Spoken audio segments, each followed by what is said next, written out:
Okay, so if you've never read the John Dies at the End books by Jason Pargin, first of all, rectify that. There's a new one coming out near the end of the year, and I am very excited for it because this has been one of my very favorite series for a very long time.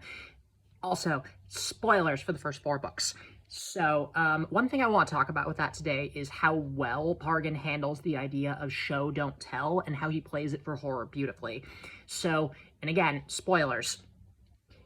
Around halfway through the first book, our protagonist, Dave, is, unbeknownst to us, killed and replaced by a Cthulhian monster who has all of his memories, all of his personality, and does not know he is a monster. He finds out that he is essentially a Manchurian agent who killed and replaced the original Dave in a almost Ship of Theseus paradox that the beginning foreshadows.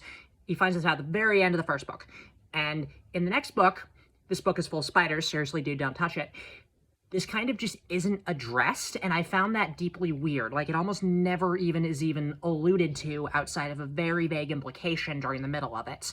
And going into the third book, what the hell did I just read?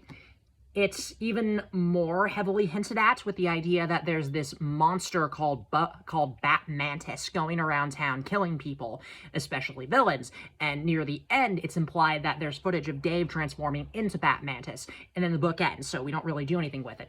And for years and years and years, I found it bizarre that the first book included this insane recontextualizing twist and the sequels barely do anything with it. But then I read book number 4, in which it's finally addressed.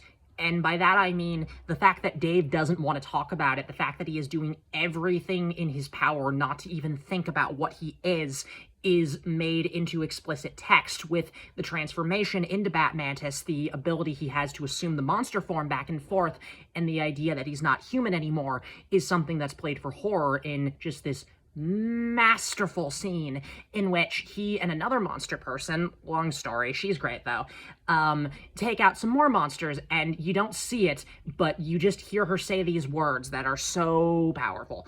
That thing you're holding on to, just let it go.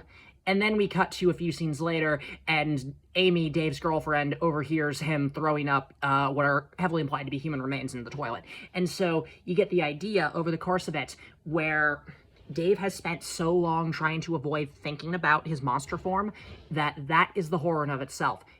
It is just so beautifully handled and so cool and so nightmarish all at once.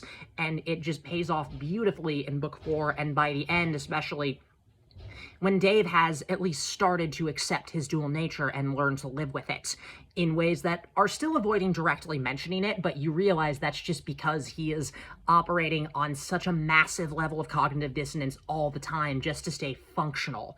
It is beautiful. It is peak show don't tell, and it is played for horror and awesome and character development, and it's so good. It's so good, guys. I am so excited for the 5th John Dies at the End book. I can't wait for it. It's called There Are No Giant Crabs in This Book, a novel of giant crabs, which is just the most beautiful title. And yeah, peak show don't tell. Good stuff.